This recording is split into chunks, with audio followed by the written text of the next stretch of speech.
Fast, free delivery from the Home Depot makes your projects hassle-free. Forget something you need? Visit HomeDepot.com or the Home Depot app for free delivery on millions of products, including same-day and next-day options. Get delivery at the speed you need, only at the Home Depot. How doers get more done. Order select in-stock items by 4 p.m., subject to availability.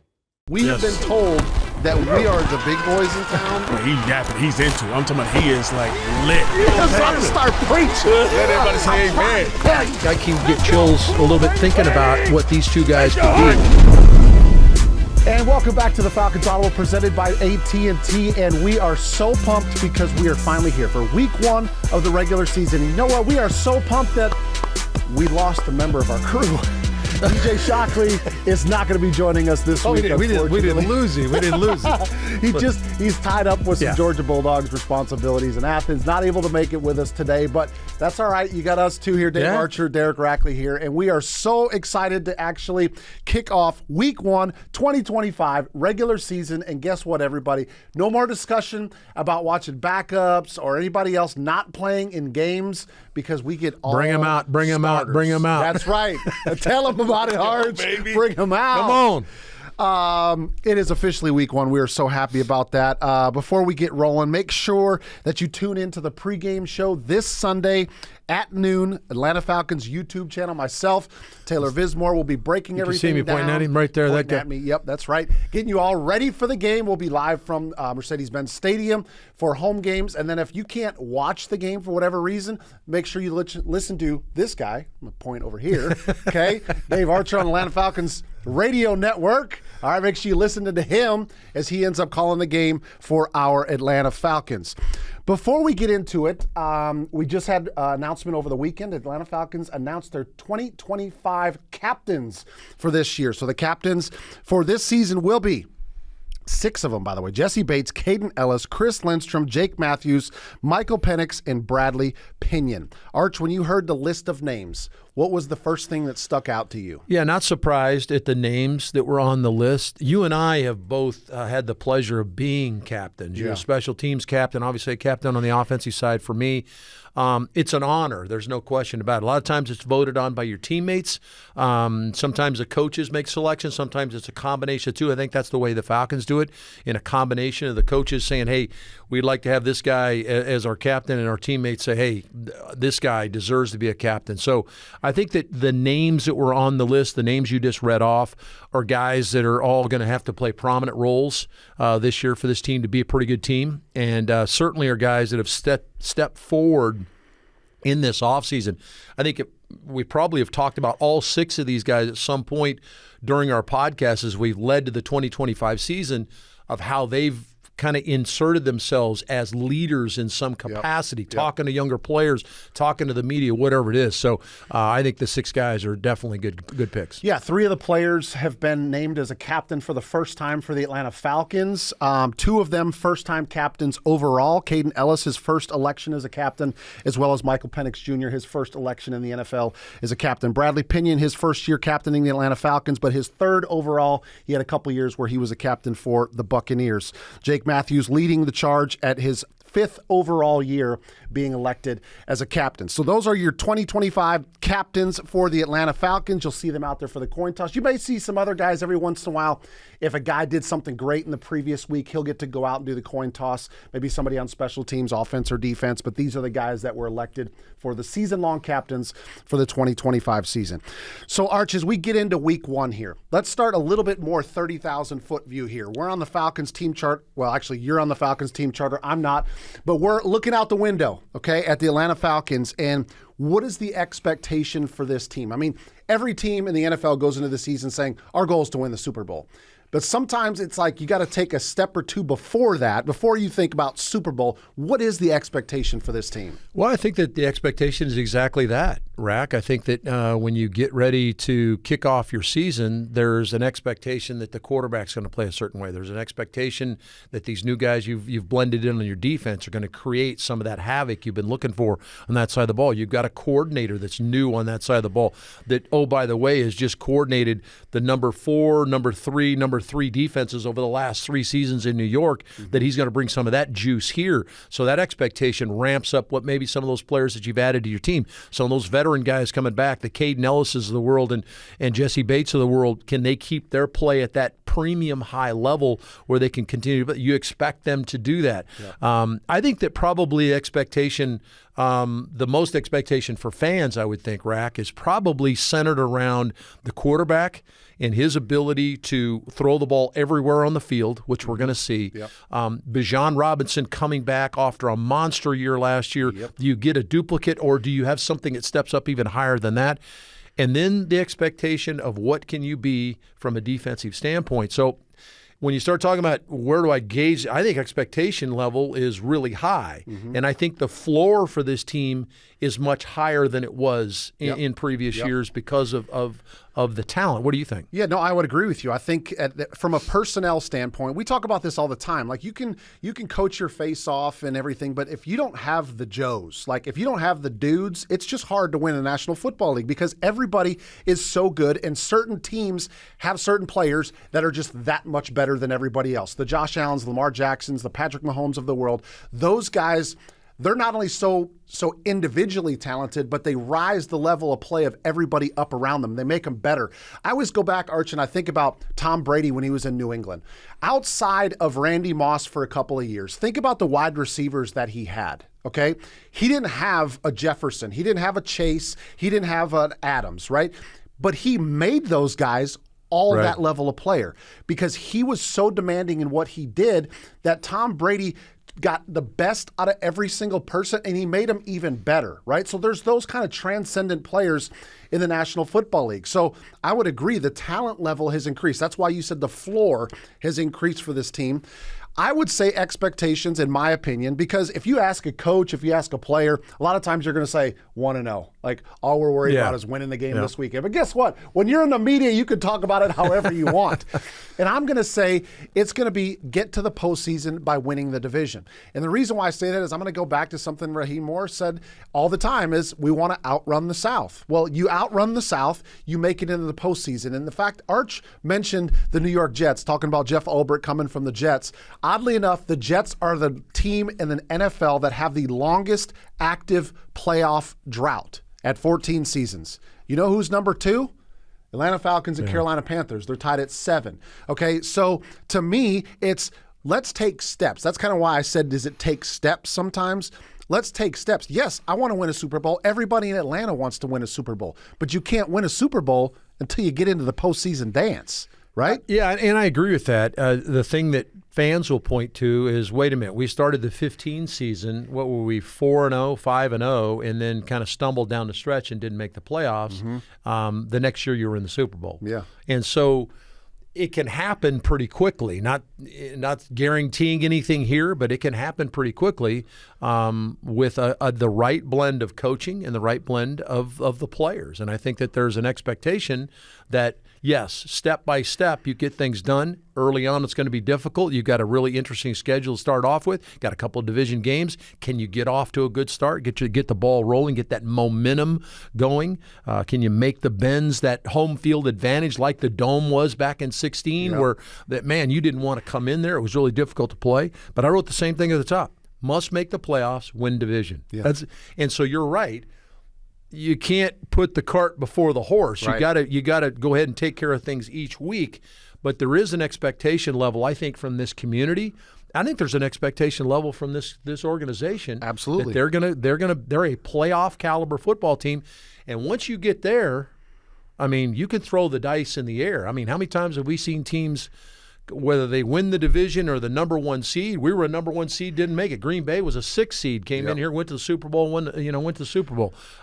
We saw a Giant team. Remember, Giants go on the road with Eli Manning, beat Green Bay in Green Bay, go to the Super Bowl, and find a way to get it done against New England. So getting to the playoffs is the number 1 thing, and I guarantee you this fan base, that's what they're starved for. And to your point, it's at that point, it's just who gets hot at the right time, right? Yep. Maybe you get hot in week 17, and that carries into the postseason, and then you end up making a run. Who knows what's going to happen, but you've got to get there first. Arch, I wanted to ask you this question. One more kind of high-level conversation is this team. What is it going to take for this team? Not just, I don't want you to say just beat Tampa or win the division. Maybe is it a stat category? Is it a position group that has to improve? Something that you've analyzed over the years that Atlanta has to excel at this year if they want to just get into the postseason dance? I think it's something that you and I talk a great deal about is what do you do with the football? Do you take care of the football? We were -6 in the giveaway takeaway last year. Yep. 24 turnovers, 18 takeaways. Now, the 18 takeaways is kind of middle of the pack. 24 turnovers is shoving towards the bottom end of the league as far as turning the football over. Got to take better care of the football. And you don't need to be number one in the league on defense to get there. I mean, this team was 26th in the league in 2016 on defense and went to the Super Bowl. But they were opportunistic, took the ball away, got after the quarterback. Vic Beasley had 16 and a half sacks. Can you sprinkle some of those kind of performances in? Obviously, it's an offensive league. So offensively, you have to be able to go out, put points on the board, and score. But if you can keep your offense in that top 10 range of doing those kind of things, and our defense can go from 31st in the league down to somewhere in the 18-19 range, you've got a chance. So to me, that's where you've got to point to is you point to some of the little particulars like taking care of the football or taking the ball away, and then being able to play situational football, third down and red zone defensively, maybe even more so than offensively. I think offensively you're going to get it done. Defensively, you can change some of those numbers and bring them more towards the midline. I think Atlanta's got a chance to be pretty good. Arch, I would agree with you. I kind of looked at 3 categories, if you will, and I'm going to say it's 2 stat and one that's kind of a little bit of an intangible, if you will. The 2 stats are, you mentioned already, turnover margin. Just go look at, if you're curious, go look at 2024 stats, look at the turnover margin, look at the teams that are at the top, and then go and compare that to the teams in the playoff bracket. The teams that made it to the NFL playoffs, just look at who's the top of the turnover margin and who made the playoffs. Generally, that's going to end up telling a story. Every once in a while, you're going to get somebody, Arch, that's around 0 or 1 on the turnover margin, and they'll find their way in because they did something else that was spectacular to get them there. But by and large, you want to get in the postseason, you need to be at the top of the NFL in that category. It gives you the best chance to get into the postseason. Number 2 is another stat that Atlanta has to improve is third down defense. And you kind of alluded to this. Atlanta was second to last in the league in third down defense last year. What does that translate into? Opposing offenses staying on the field, drives continue to get put together, ultimately working their way down the field and putting points on the board. So third down defense has to improve. Well, guess what happened? We got 2 new draft picks in the secondary. We got 2 new draft picks at the edge position. They're addressing it. They understand that it has to get better. That's by rushing the passer. That's taking the football away in the back end. And my last category, Arch, is we've talked about, this is a quarterback-driven league. Remember, I sit across from 2 quarterbacks on this podcast, okay? It's a quarterback-driven league. You can say what you want, but your quarterback has to be special if you want to win games. There are not too many teams these days, Arch, like the Ravens in the 2000s, where they ran the football and played defense and they ended up winning a Super Bowl. It's just the game has changed. So there's a lot of responsibility on the shoulders of Michael Penix. Guess what? It comes with the territory. That's what happens when you get drafted in the NFL. That's what happens when you get paid a lot of money in the NFL. And quarterbacks are expected to perform. You think about the 2 games last year, we're leading up to Tampa Bay. The 2 games last year against the Buccaneers, Kirk Cousins had one of his career best games ever, scored 36 points. The second one, we scored 30. The quarterback played well. We had turnover. We won the turnover margin in the second game, but you scored points. Right? Yeah, no question about it. It's an offensive league, as I said previously, and the quarterbacks to be one of those upper echelon teams, that quarterback's got to play at a high level. You talked about the turnover ratio. Tampa's the only outlier this last season. I believe they were -2 in the giveaway takeaway last year and still made the playoffs. And we kind of let them backdoor into the playoffs because of what we did down the stretch. We should have been that team in there, and we might have been one of those teams as an outlier, as minus in the giveaway takeaway to get in. But the quarterback concept and the quarterback conversation is certainly one of those, and that's why there's so much expectation around what Michael Penix can do. Baker Mayfield played great in the 2 games that the Falcons played against. Now, he turned the ball over twice in Tampa, and Atlanta ended up winning 31-26. That was a game where you jumped out 31-17, and they kind of stormed back, and you kind of had to hang on at the end, but you had enough plays. Baker Mayfield played really well in both football games, and you still won. They were 15 of 25 on third down in the 2 games combined. That's losing football. You can't do that. So what Rack's talking about, we can't allow him to do that again this year because that was kind of an aberration as to what's going on. So this is one of those weird games, Rack, and I know we're going to start getting into the game a little bit. This is one of those weird games where the numbers of these 2 games, and you throw out, hey, you can't let that happen. Wait a minute, we did let that happen and we won. You got to do this. We didn't do that and we still won. So it's really a strange game between Tampa and Atlanta coming up. Yeah, I mean, you look at the offensive backfield for Atlanta versus, and I'm not taking anything away from Tampa. It's still really electric, but like Tampa won the rushing game, the first game, and we ended up coming away with a victory, right? You think that's one area that Atlanta's probably going to dominate, right? With Bijan Robinson, Tyler Algier. But Tampa actually ran the football much better in the first game. But the interesting point that you talked about is Tampa having a bad turnover margin getting into the postseason. You know what they did really well last year? Number 1 in the league in third downs offensively, right? So that helps. Guess what you're doing? Staying on the field, scoring points. So that leads us into Tampa. Again, just kind of a general question. What are your thoughts about Falcons opening up against Tampa in week 1 of the season? You get a divisional opponent that has been the team that's been representing the division in the playoffs, first game to start 2025. I like it. I think I like it. We started the season, I remember my 3rd year in the league, we opened up in New Orleans against the Saints. And obviously that's the rivalry when it comes to Atlanta. Now Tampa is obviously this is starting to grow, the Tampa rivalry, because of these 2 teams vying for maybe the top spot. But New Orleans is just that team. You know that. You played in the games. Yeah. And so to go to New Orleans and beat New Orleans on opening weekend really set the table. Now, believe me, it can make the table kind of barren if you don't get things done. Atlanta, if I remember correctly, if I'm not mistaken, you're going to have to help me out with this. I believe Atlanta opened up with Tampa in 16 and lost here in the building against Tampa. That may be correct. So it's happened before where you've opened up with Tampa Bay, but I like the juice around the game, Rack. I like what the league is doing from a fan base standpoint. We're seeing a lot of early divisional games, big matchups the first couple weekends, and then they save the rest of them for the back end of the schedule, maybe sprinkle a few in the middle, but for the most part, it's front and back. I like the juice. You like the juice that we get with the game? I agree with you. There is no such thing like in college, not so much this year.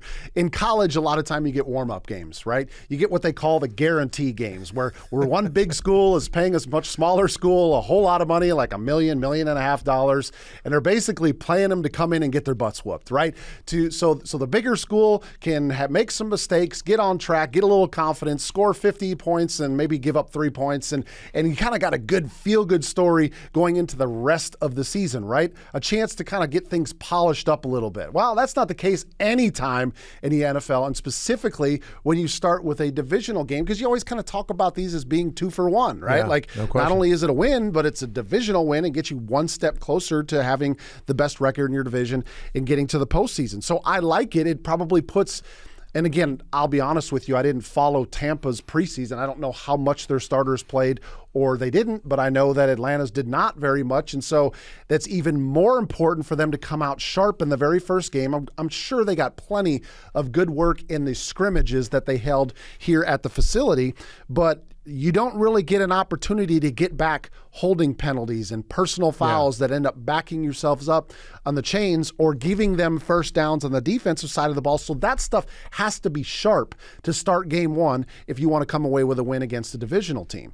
So let's talk a little bit more about, if you looked at Tampa's roster versus Atlanta's roster, which team is much more different than they were last year from either personnel and or a coaching perspective? Yeah, I think that obviously both of them have different coordinators. You got different coordinators on the offensive side of the ball. Ironically enough, they'll be going head-to-head.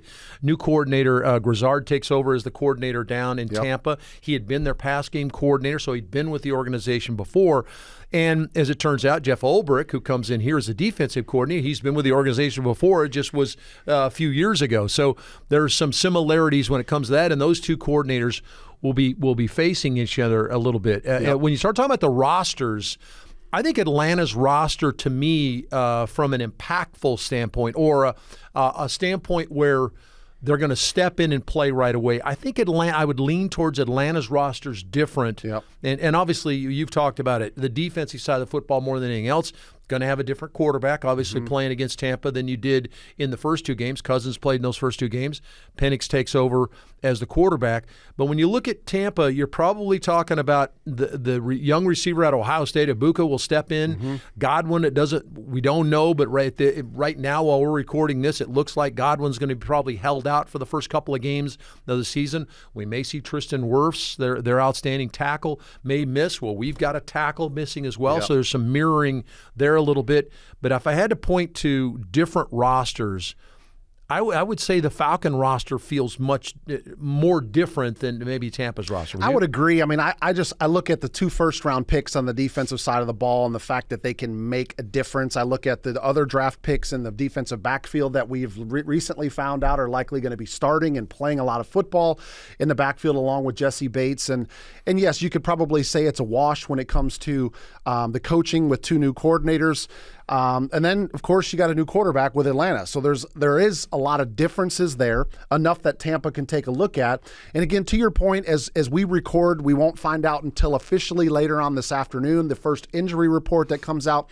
But I'm hearing, to your point, Tampa may be a little bit more banged up coming into this game. But as we know in the NFL, that generally doesn't matter. You still got to go out there and play the game. And just wanted to let you know, clean it up, but you were right.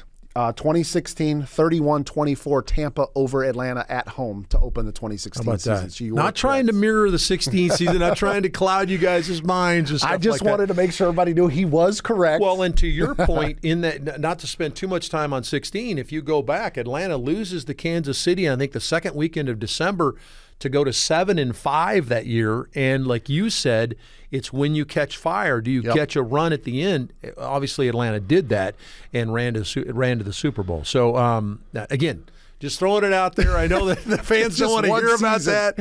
Hey, this is a new year, new team, but we got to hang on some of those memories.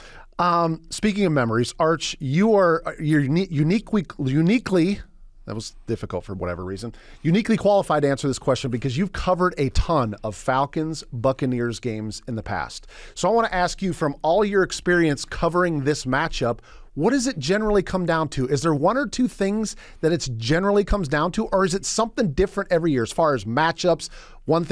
One team doesn't do well, the other one does well. Have you seen a rhythm, if you will, with this matchup? Yeah, I don't know if there is a rhythm, Rack, and I think that there's been a lot of different games that either we've won in their building or they've come up here. Or you just mentioned the 16 opening game of the season. They came up here and won. I think that normally it boils down to the football pieces of it. You talked about third down and winning the moments obviously gives you your best opportunity to win. Third down and red zone moments. What do you get at? Do you maximize those moments? Something I'll point out from last year is this was a series, the 2 games was a series of big plays. Tampa had 18 plays of 15 yards or more. Atlanta had 16 plays of 15 yards or more. Those are usually no-nos. And that's what I talked about early on. All the numbers you would throw at this and say, okay, can't let this happen, can't let that happen, or you're not going to win. All those things happened and we still won. You gave up 18 plays of 15 yards or more. You won both football games, okay? You only sacked the quarterback 1 time. Baker Mayfield hit the ground 1 time in the 2 games. Our quarterback, Kirk Cousins, was sacked 6 times in the game. You would think, okay, that point's you won both games. I mentioned how they converted on third down at some 75% or whatever it was, or 65%. You can't do that. We won. Yeah. So that just goes to show you the rhythm piece of it, Rack. So I don't think there's anything you point to. I think it goes back down to something you and I talk a lot about, are the base pieces of football that you would point to that, okay, you take care of this, take care of that, you've got a better chance of winning. You can't, not that you won't win because those 2 games prove to it, but you have a better chance of winning.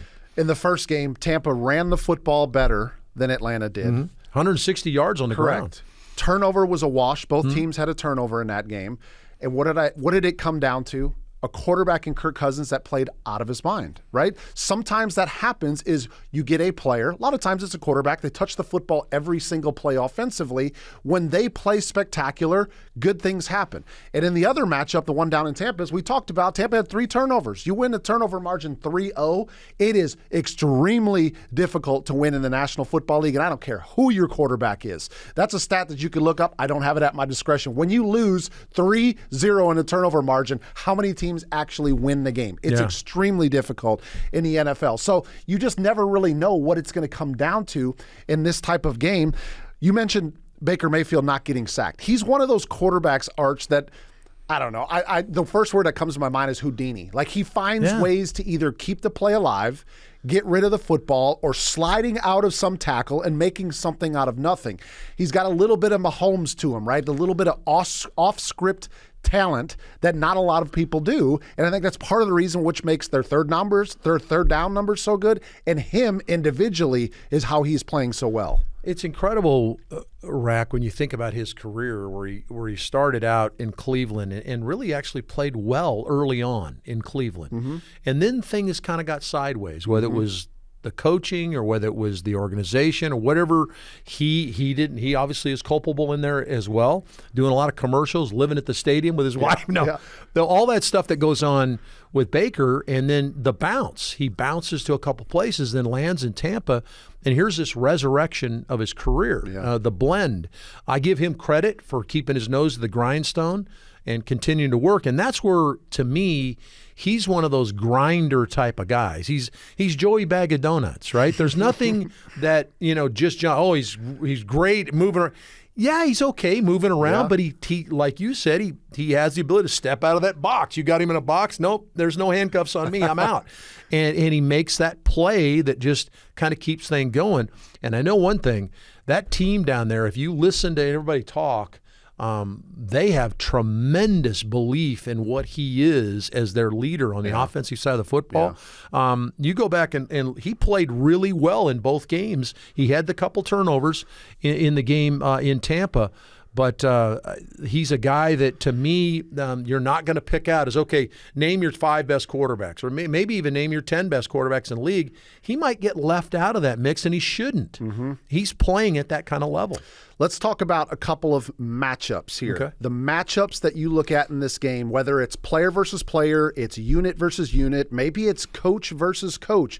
What are a couple of the matchups that you think that this game may come down to, Art? Yeah, I would think, obviously my eyes are immediately going to gravitate to what are we going to be defensively in this game. And can you create some of those uncomfortable situations for Baker off the edge? You only got to him one time. That's going to have to change in this game. I believe if Atlanta's going to have success, you've got to be able to get him off his spot more than what you did in the last game. So obviously the front 7, but I'm going to go even further than that, Rack. I'm going to point to how do you do against the running backs and the tight end. Now, Cade Otton, it sounds like, is banged up and not going to be able to go. Again, when we go to this recording, some of the guys that aren't going to play, we don't have some people playing as well.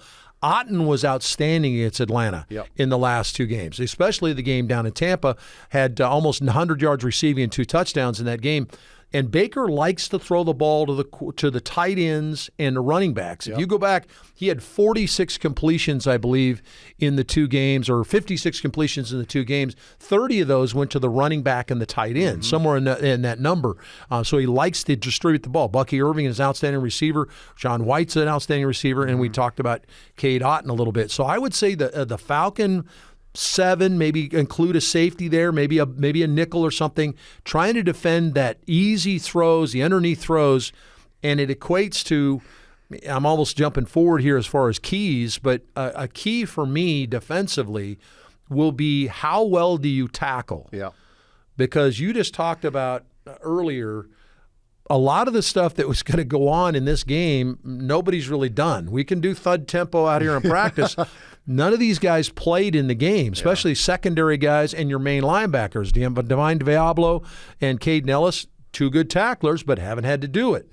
So now how much do you tackle in the open field? Because you can bet they're going to get the backs in space and try to get them the football and make some plays. I mentioned 18 plays of 15 yards or more. Yep. A number of those were made by the guys I'm talking about. So to me, that's the matchup that jumps out. My front seven, including maybe a safety that drops down the box against the backs and the tight end in the run game and the pass game. Yeah, I love it. I'm going to take mine a little step further than that, and my matchup is going to be winning the line of scrimmage. Okay. And I'm going to say that on both sides of the ball because obviously we know Atlanta's going to have a new tackle on the right side to start this game out, and what is the biggest asset going into this season that we know right now is that Atlanta has two outstanding running backs that if those guys don't get going, that's going to disrupt the offense. Well, how do you get those two guys going is you win at the line of scrimmage. How do you get Michael Penix Jr. comfortable throwing the football down the field? When you win at the line of scrimmage and he doesn't feel pressure, he's not having to eliminate half the field because he's scrambling, that's winning at the line of scrimmage. How do you end up slowing down Baker Mayfield and this Buccaneers offense? I know it's a new year, but in 2024, they led the league in third down conversions. You win the line of scrimmage, you get pressure in his face, you get people off of blocks, and then that sets up your linebackers and your secondary to make plays on the football down the field. To me, this comes down to winning the line of scrimmage. It's not the sexy pick. It's not what fans are looking for. They want to say, is Michael Penix going to throw for 350? Is Bijan Robinson going to run for 135 and 2 touchdowns? Those to me are all products of what happens on the offensive line and the defensive line. Which team wins the line of scrimmage? Because Tampa wants to run the football too. Don't get it twisted. They want to throw it with Baker, but they got two really good running backs that had success last year. They want to win the line of scrimmage as well. I think it comes down to winning the line of scrimmage on both sides of the football. I think it's a great call, Rack, and I think that when you start talking about sacking the quarterback, that's winning at the line of scrimmage on the defensive side of the football to get after Baker, protecting Penix and giving him an opportunity to get the ball out. So I think you're dead on.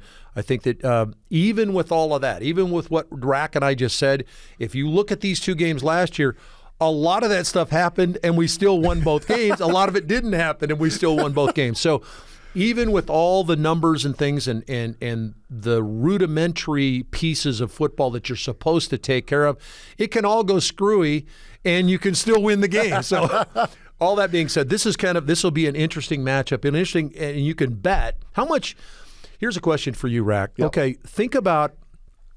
Okay, Tampa wins the division, and scrambled at the back end to win it, and tried to give it back to us when they lost to Dallas, and all those kind of things, but still won the division. But still stuck in their craw, got to be a little bit. How much does it stick in a player's mind? We won the division. We didn't beat these guys either time.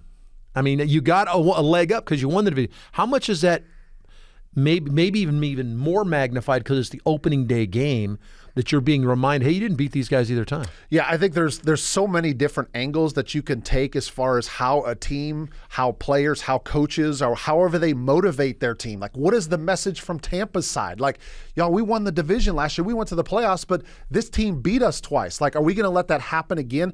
Like, you just never know what Todd Bowles is going to say with his team, what Raheem Morris is going to say with his behind closed doors, what the message is going to be, how they get motivated, or the flip side is going to be for the Atlanta Falcons players. The guys that actually have been here a long time, the Jake Matthews, Chris Lindstroms of the world, those guys have said, we haven't been to the postseason. We just talked about it at the beginning of the shows in 2017. Like, we want to get there. This team has been there. They have been the one that stood in our way the last few years.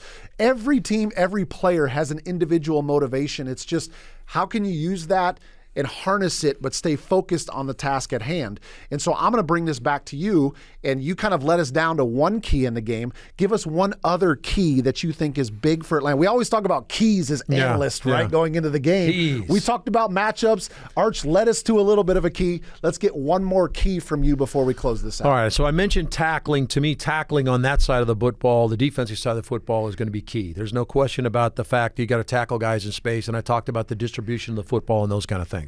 All right, so the second one is an easy one, and it's one that you and I talk a lot about. We've talked about the turnover ratio. Neither one of these teams were very good in the turnover ratio. I want to say Tampa was -2. We were -6. Ball security. Now, I'm not just going to say turnovers because anybody can say turnovers, but ball security is going to be key because, remember, the entire Falcon unit offensively has not been in a game or played at that speed and especially the skill guys. Now, we've tried to do turnover drills out here, and you got guys raking at the football, and I think they've done a really good job of that. But there's that odd time where you're a little loose with the football and the ball gets punched out, which can change a game. We talked about how close these two games were a year ago. That changes the football game. You turn it over. You talked about Tampa turned it over 3 times. We didn't turn it over at all in Tampa. You win the football game by 5 points, a one-score game. Yeah.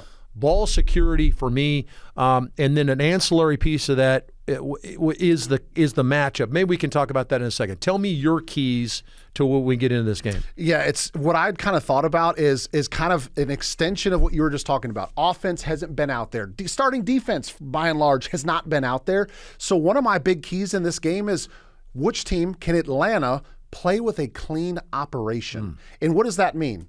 Well, how about false starts backing you up to 1st and 15? How about holding penalties on 2nd down backing you up to 2nd and 20? How about trying to convert on 3rd down when you've got 17 yards to pick up a 1st down? How about defensively when you look like you got a 3rd down stop and you get called for a defensive holding that's an automatic 1st down? What happens on a shot play down the field that it looks like A.J. Terrell's in perfect position, knocks the football away, gets called for pass interference because his right hand is wrapped around the hip of the wide receiver? To me, that's staying on schedule, but that's playing with a clean operation, and it's playing with great fundamentals. And everybody hears you talk about that all the time. Well, guess how you avoid holding penalties? You play with great fundamentals. Guess how you avoid false starts? You're focused and you're locked in. Right. The only thing you're paying attention to is your quarterback, not what's being barked at on the other side of the ball, the movement from the defense trying to stem and adjust, or somebody in the 3rd row screaming your number that you didn't do anything last year, okay? It's mentally My fantasy team lost because of you. I needed you, and you let me down.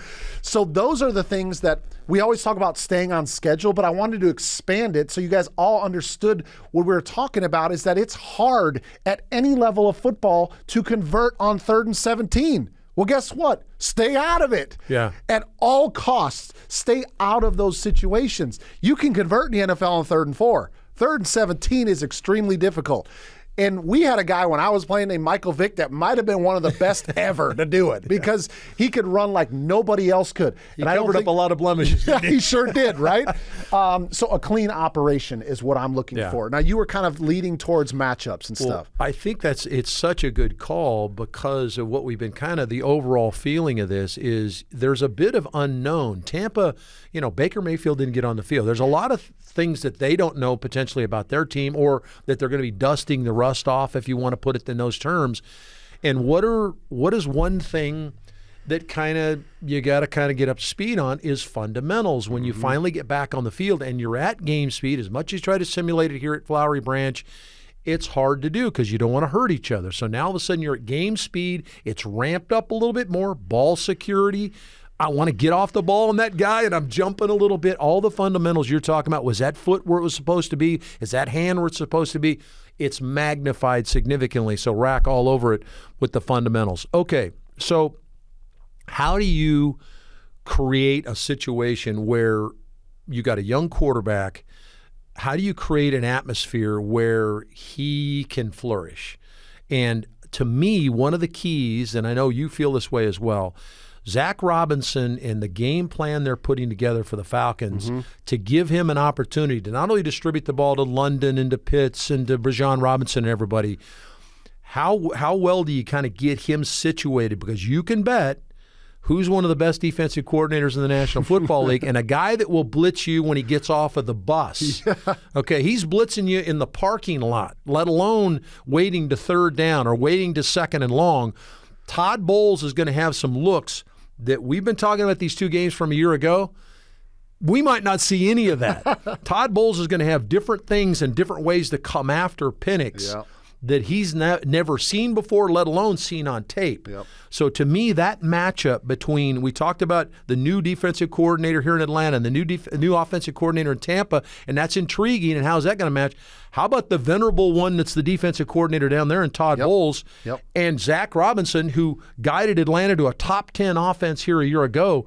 How does that meld together? Yeah, and this is no disrespect to the college game, but this is to me where I think the NFL has a step up on the college game because of how important coaching scheme and game plan is in the NFL. Because in the college game, even at the biggest of colleges, you can out-talent people at times, right? Like, you can just have better players.